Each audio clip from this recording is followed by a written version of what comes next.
kasama din po dyan yung cremation plan. On top of that, we're also going to talk about the features and benefits. And lastly, pag-uusapan din po natin yung value-added benefits. So, yung karamihan sa atin siguro alam na yung St. Peter.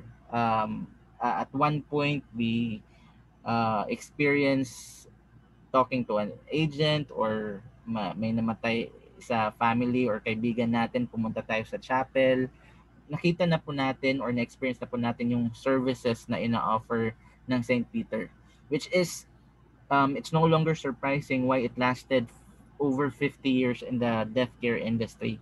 So just an FYI, it has been around in the death care industry for such a long time now. In fact, it's also very important that we also make sure that we know who we're dealing with. So yung St. Peter po, aside from registered siya sa Securities and Exchange Commission, nakalista din po siya as one of the pre-need companies according to the Insurance Commission website. If you want to check it yourself, feel free to go to the Insurance Commission website. You can check it anytime.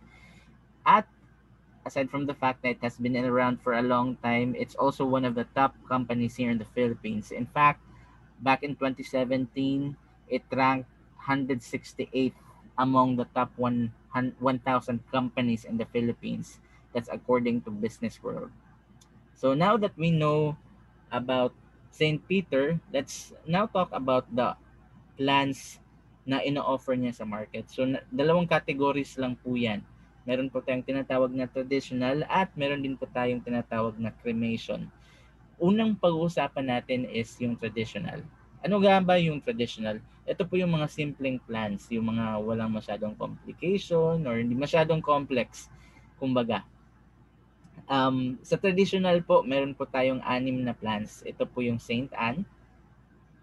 Meron din po tayong Saint Bernadette, Saint Clare, Saint Dominic, Saint Gregory, at lastly, meron din po tayong Saint George. Ano nga ba yung pagkakaiba ng mga plans na to?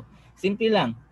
It will just all boil down to how you would want your casket to look. Okay? So, kung gusto mo yung mahal, afford mong magbayad ng mahal, pwede kang mag-Saint Anne. Ito po yung picture ng casket ng Saint Anne. Ito po ay metal. Meron po siyang double top po siya. Meron po siyang split dito. Tapos meron din po siyang full lid cover. Pero kung gusto mo yung medyo affordable, pwede kang you have the option to go for Saint Bernadette, Saint Clare. Meron din po tayong Saint Dominic, Saint Gregory at Saint George. Pero kung pagbabasihan niyo lang po yung simplicity, yung purpose,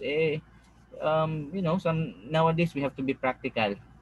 That's why I have to be completely honest. Karamihan po sa mga kumuha sa akin, they went for Saint Dominic, Saint Gregory at Saint George.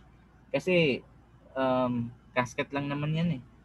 'Di ba? Yun yung sinasabi nila. And in terms of prices, there's several options or payment options for our clients.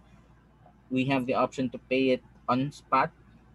Meron po tayong 10% discount automatic pag spot cash payment, meaning bayaran mo one time, big time. Pero if hindi mo afford, meron din po tayong other options. Meron po tayong monthly, quarterly, semi-annual, and annual. So if you have already made up your mind, if you have already decided, feel free to PM me or leave a comment below and we can talk further or talk in details so that we can process your plan, especially if you're in Cebu. Okay? So ito po yung mga traditional plans. Ano po yung cremation plan? Simple po. Yung cremation plan, ito po yung mga plans that involves urn. Dalawa lang po yung klase ng cremation plans na ina-offer as of the moment. Meron po tayong St. James, meaning cremation agad-agad. Okay? Kaya nga yung contract price niya is 66,000 kasi wala ng coffin, urn na, or cremation na agad-agad. Pero, yung ibang clients, mas gusto nila na ilagay muna yung katawan nila in case they die, ilagay mo ng katawan nila dun sa casket or sa coffin, and then after the viewing, then doon sila i-cremate. So we also have that option, or we also have that arrangement, at yan ang ina-address ng St. Jude. Medyo may kamanghalan nga lang kasi yung contract price is 99,000. Pero kagaya ng mga traditional plans, you also have the option to pay it in installment. We have monthly, quarterly, semi-annual, at annual, and again, we have 10% discount for spot cash payment. Again, if you're interested, just leave your comment below, or you can also search me on Facebook. Just send me a message so that we can talk further. Okay? Now that we're done talking about the plans that St. Peter offers in the market, let's now talk about the features and benefits. Sa features and benefits, very simple. Very affordable po yung mga premium namin, and I'm very proud to say that it's non-inflationary. So it doesn't matter kung ano yung inflation rate ng Pilipinas, kasi if you started, let's say nag-monthly ka, if you started paying 650 pesos on the first month, then you will have the same exact amount, provided that everything's good, that you're a good payer, there's no problem with the account, then you will most likely be paying the same exact amount on the fifth year. It's non-inflationary and very affordable yung installment. Yung traditional po na plan, meron pong automatic na free 4 days viewing sa chapel, at yung sa mga cremation plans, meron pong 3 days na free. Okay? Paano pag yung sinasabi ng iba, paano pag fully booked yung chapel? Meron pong mga options, pero if you decide to have the viewing inside your house, pwede naman po, automatic po na 9 days free yung viewing. Okay? So depende yan. Chapel, tapos traditional plan, may 4 days na viewing. Kung cremation po, tapos sa chapel yung viewing, meron pong 3 days na free. Kung sa bahay, 9 days po yung free. So I just wanna get that straight. And then, another feature is, yung plan niya, hindi po siya limited sa plan holder mismo. Kasi may instances, di ba, na uh, may mamamatay sa family, mga relatives, kapatid, mga kamag-anak, o kahit hindi relatives, sabihin natin very close friend or kapitbahay mo na naging barkada mo, gusto mo i-assign yung plan mo para makatulong sa family, pwede po yan. Pwede nating i-assign yung plan. Meaning, it's a transfer of the plan from living to deceased. Paano pag buhay pa?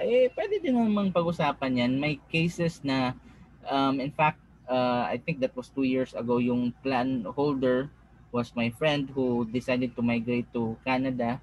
So, ginawa niya is, binenta niya yung plan sa kaibigan niya. So, tawag dyan, transfer of plan. So, pinenta namin yung plan, tapos sila na nag-usap ng price, tapos transfer lang namin yung pangalan ng plan holder from the original plan holder to the second plan holder. Yun nga, ngayon, I'm dealing with the second plan holder. So, it was just a smooth process. Aside from the assignability and transferability option, meron ding instances na hindi na-render ang services. So kung nagkataon na hindi na-render yung services, it says here, beneficiary may receive cash value according to a schedule if the memorial service is not performed. Ito po, kailangan po nating i-check or i-review kung bakit hindi po na-render ang services. As long as qualified po, and then may reason bakit hindi na render yung service, then we'll make sure that it's taken care of. Okay? So, ngayon, tapos na natin pag-usapan yung features and benefits. Pag-usapan naman natin ngayon yung value-added benefits.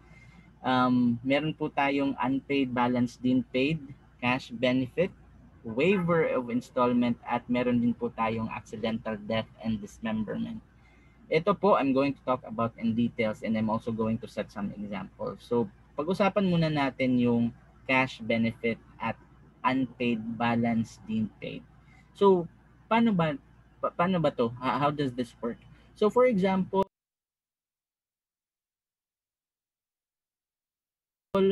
si